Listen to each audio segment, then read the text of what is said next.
What's up, everybody, and welcome back to another exciting episode of Switch Talk 2, the perfectly pocket sized podcast for fans of this amazing hybrid console that has stolen our hearts and minds, the Switch 2. I'm Antonio, aka Hypecaster, here with my best buds and co hosts, Clay Double D Howard and David Miraculous Jones. I cannot believe it. We finally have another Yoshi game. You casuals, you cozy fans, you're finally getting it.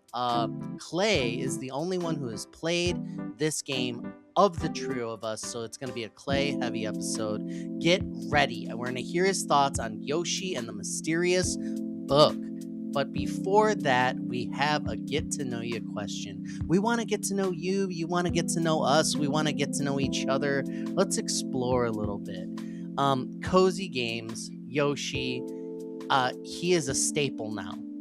But how did he get here?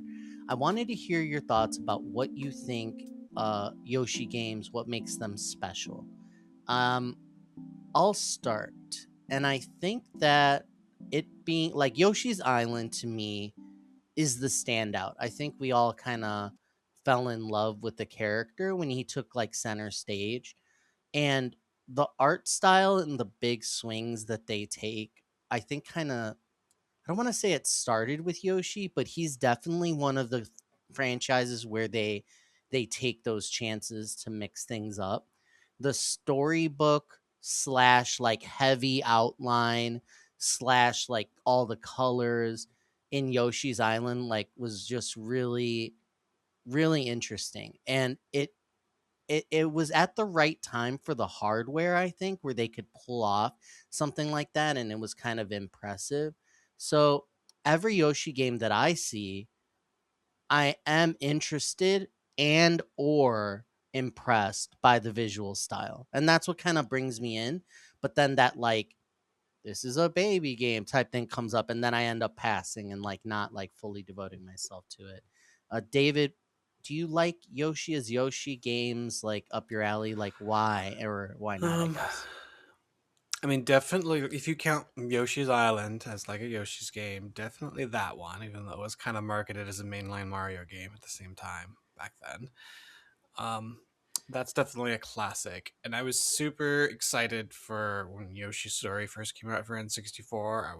I had that day one as a kid. And I enjoyed it, but it was kind of, I don't know, it wasn't nearly as meaty as it should be. It was Yeah. almost kind of like a Star Fox 64 type thing where you kind of picked which levels to go through. Um, in post Yoshi's Story, I honestly have not played very many of them, or if any of them. I think I tried.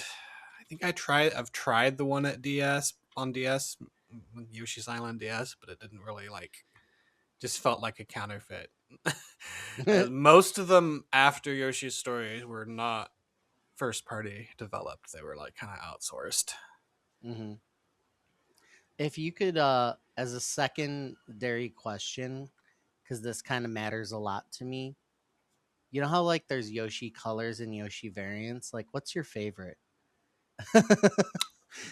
Black Yoshi. I like red because in Super Mario World he would spit fire. Clay, what makes the Yoshi games like appeal to you? Yeah, so I think you guys are right. I think that Yoshi's Island kind of set the bar. It was interesting that David brought up Yoshi's Story because I was actually going to bring that up too.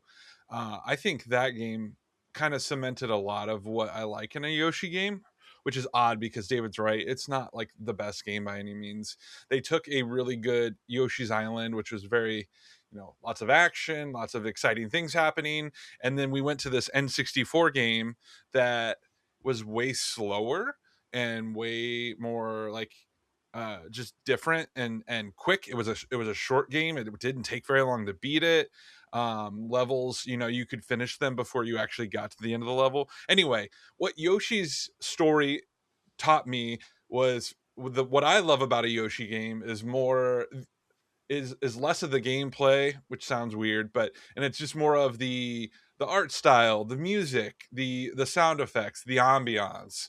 Yoshi's Story had really good music, had really cute sound effects to it, and just interesting like art design. All the games really do, honestly. And so to me, that's what I'm looking for. I'm looking for the overall art direction, the music, the visual style, all that stuff. Yes, the gameplay is important. Yes, you can't just have a game with lackluster, gameplay mechanics. But to me, that's the starting point, is coming up with engaging visuals and audio things. And so I like when they get creative with the Yoshi games and they try different things. I loved Yoshi's Woolly World just based off the visuals. I liked Yoshi's Crafted World.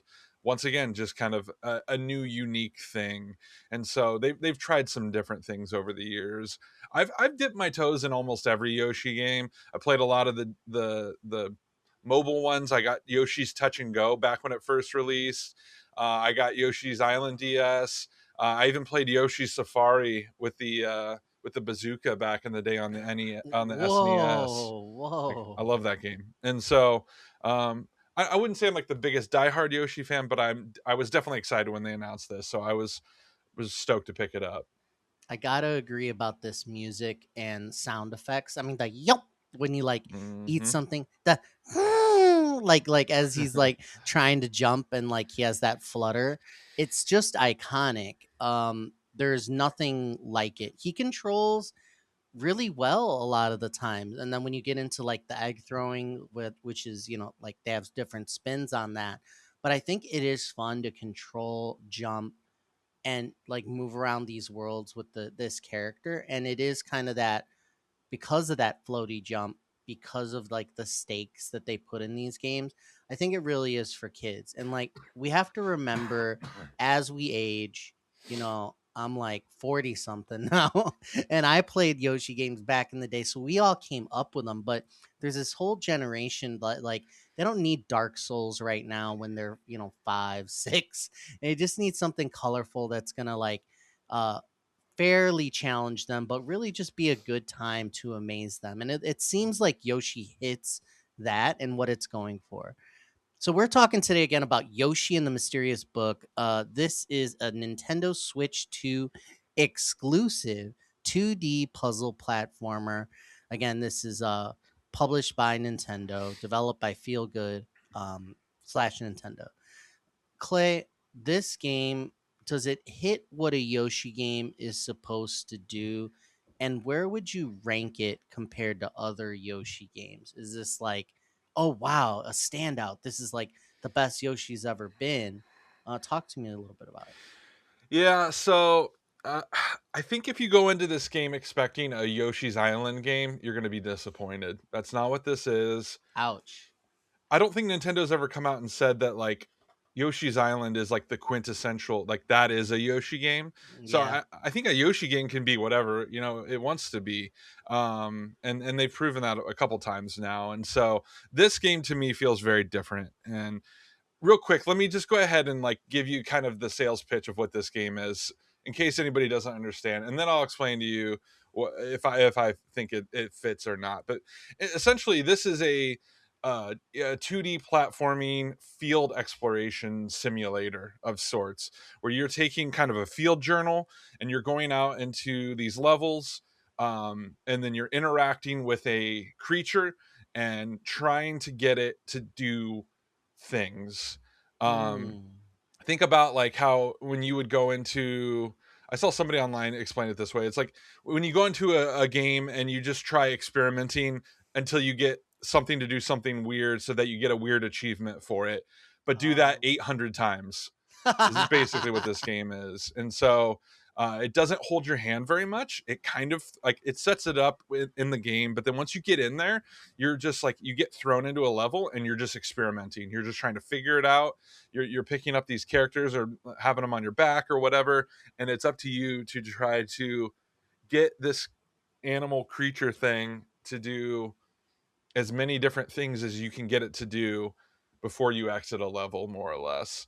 Um, and so it's a little different. It's a different take on the Yoshi games, but at the same time it still feels kind of on brand for it, where Everything else is super cute and whimsical, and just the objective is a little bit different. And so I think they succeeded at what they set out to do. I still think it's got the charm, it's got the the cuteness to it. Like it's that's all at like 10 plus, you know, it's all firing on all cylinders.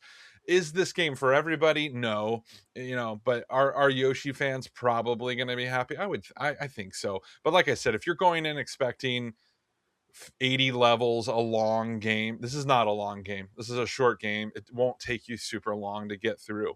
But if you're looking for a game to play with a kid, you know, a child or something, like, man, like this is a perfect game. Or if you're just an adult like me who's just looking for a chill, fun play experience, like, absolutely. I think this game delivers. For these creatures, do they feel like they belong in like the, I don't know if there's a Mario universe. I guess there is, but do they feel like they're in like Yoshi aesthetic, or do they kind of like deviate from what you would typically see? Because I think about all the like different flora and fauna that you've seen in previous games. Do they really like push the envelope in that way? I've on purpose seen very like little footage. So when you see these creatures, like how big are they? Like what things are you trying to get them to do? Like talk to me about these creatures you interact with. All right, yeah. So I mean, there's a bunch of them. The first one you get is this little flower guy who is literally from the Yoshi games. So he definitely all of them feel like they're part of it. A lot of them are. I'm sure they created some new characters for this game. At one point, the whole level is just water, and the character that you get basically allows you to go fishing, and so you're just catching fish underwater and you're just That's moving around. awesome. Yeah, and the whole level is just fishing, but then you're trying to catch bigger fish and different types of fish and different things. And so there's like, you know, a bunch there. There's one, Shy Guys. That's one of them, an established character in Yoshi games, and you run around and you're just collecting Shy Guys. There's one dude who blows bubbles, and then you can jump in the bubbles, and the bubbles take you up to higher parts of the level. And so some of them are more gimmicky than others, and some of them, you know, are a little more simplistic. There's one that's like a skateboard, and you just go skateboarding down, up and down the level, back and forth. There is no like start and stop to these levels. Eventually, if you do enough tasks, you get kind of like a end of the level task that comes up real big, and then you can decide if you want to leave the level at that point or if you want to keep exploring. So it's kind of like Yoshi's Story in that way, where sometimes you don't necessarily get to like a true end of the level. You can just kind of, you can literally press start and quit out of the level at any point you want. But once you finish the level, you go back to the main menu, and then you start filling out the journal, the mysterious book. But then it shows you at the end, like, oh, there was some ones that you didn't get. There was some things that you didn't do with your new character that you can still do.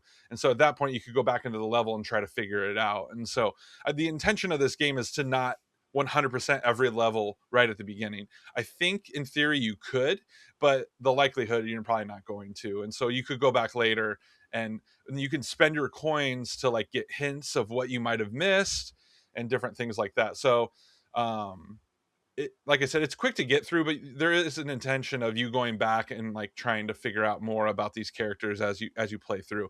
And then the other really neat thing about these is after you finish the level, it gives you the option to name the creature whatever you want to name it, or you can just go with what they suggest. But I named every single creature that I came up against. I always tried to name it after an old friend of mine. I would just try look at the character and be like, who does this character remind me of?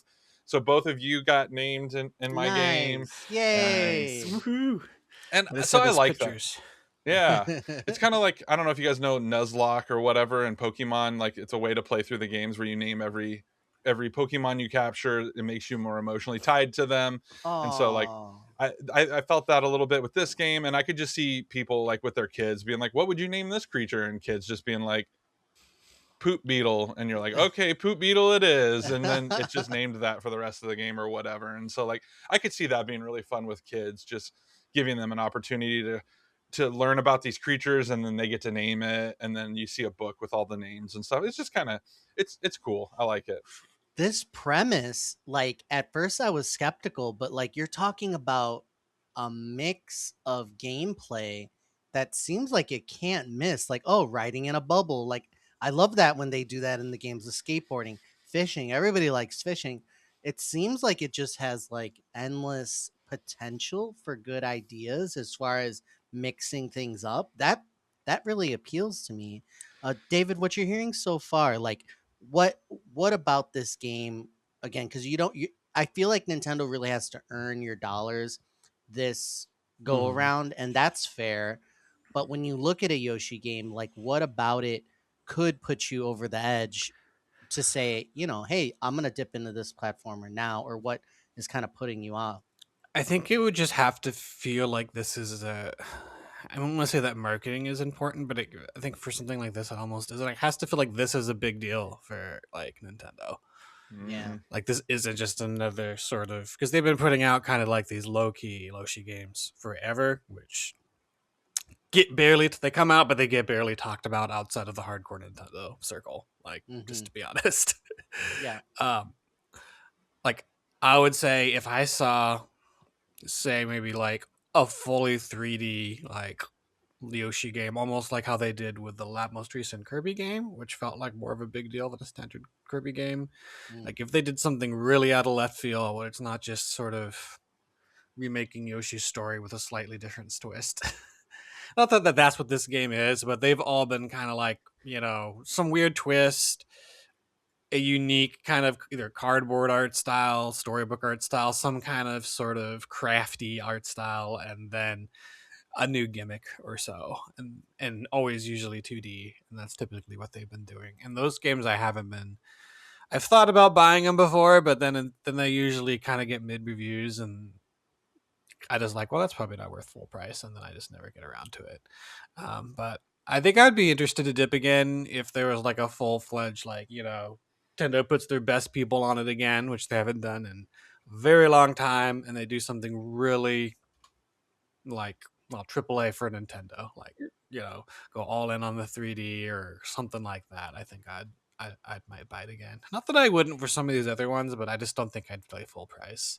I think Um, it's fair to say that you want to like invest in the big ones, because yeah.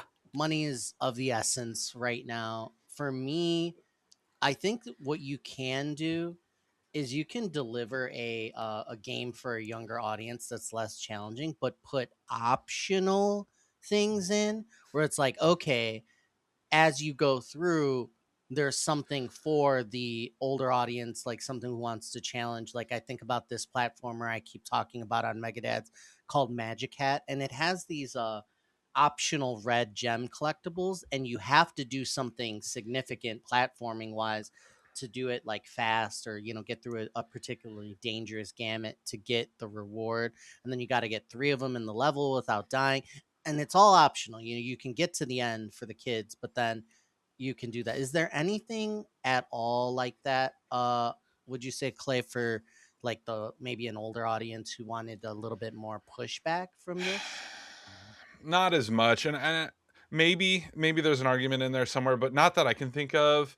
Um, what is interesting? Yeah, I know what you're talking about because I don't know if it was Yoshi's Woolly World or it was one of them where it was like you could just get through the level pretty easily, but then there was like three hidden collectibles that were harder to find. I guess this does have flowers that you can find. I think there's like so many flowers in each level, but at the end of the day, you just kind of it's not as geared that way, surprisingly, which is kind of disappointing. But it's not. There's not like a hidden challenge. I don't think there's a hard mode behind this. There is one interesting thing I do want to talk about that I didn't even know this until I started watching reviews yesterday about this. There are things that you can unlock at the end of the game. This isn't a spoiler, but you basically, as you collect those flowers, you can purchase basically um, placeable UI elements as you progress through the game that you can put on your screen over top of your character while you're playing, that show you different UI elements, like things like speed or how good or bad things, fruits and things taste to Yoshi. There's the ones that shows you hearts, even though you technically can't die, and you literally can fill your entire screen with these like sketched out UI elements. It's super bizarre. You can Um, scale them, right? So like make them I think bigger or so. Yeah, smaller, yeah. place You them can in move them different parts around, of the but if screen. you wanted to, you could literally fill up your entire screen with these crazy UI elements. It's really weird. It's But such a unique idea. I did hear about that because in my mind, I'm like, it's almost as if there could have been like a deeper element because it's all about experimentation and discovery, right? So it's like, oh, you unlock this now. Now you know like some more information about what you're doing, like taste or heat or elevation. Like it, I didn't even look at all the UI elements, but when the peak that I saw, it looked like some really weird, like detailed niche stuff. And it's almost like there was a core of an idea there that maybe they abandoned at some point, yeah, and definitely. and it's like, oh, we're not gonna make it that deep, we don't need to, or whatever the answer was. But yeah, I thought that was super interesting. It just like hints at the ideas were there for something else, which is cool. For the like the music, the sound effects, where does this stack in like the Yoshi games for you? Because I've complained on this podcast um about music being kind of lackluster. I remember when we played DK Bonanza and I was like, some of these are grating actually. Like I don't want to listen to them at all. And some were like good. And I was like, these you don't want the music to stand out in a bad way. But I think it's also kind of like a sin for Nintendo when they just don't knock it out of the park with their music because they've just been known to have some of the best music in gaming. So how does this stand out for like music, sound effects? Like, is it standout or kind of like weak? I wouldn't say it's weak. I would say it's probably, and I wouldn't say it like blew me away either. So it's probably somewhere in the middle. I would say it's about what you would expect, and I think it serves the game well, and so I don't think it's misplaced or annoying. I not once was I ever annoyed with the music, and I think that it felt very whimsical and Yoshi. So I thought it was very appropriate and fits really well. The visual style I have mixed feelings on. When you're back at like kind of the Really? home area with all the Yoshis in the mysterious book, it just looks, normal Yoshi. It just kind of feels, high quality Switch 2 graphics. Then once you go into the pages is where the visual style changes, Mm, which makes sense because you're in a book.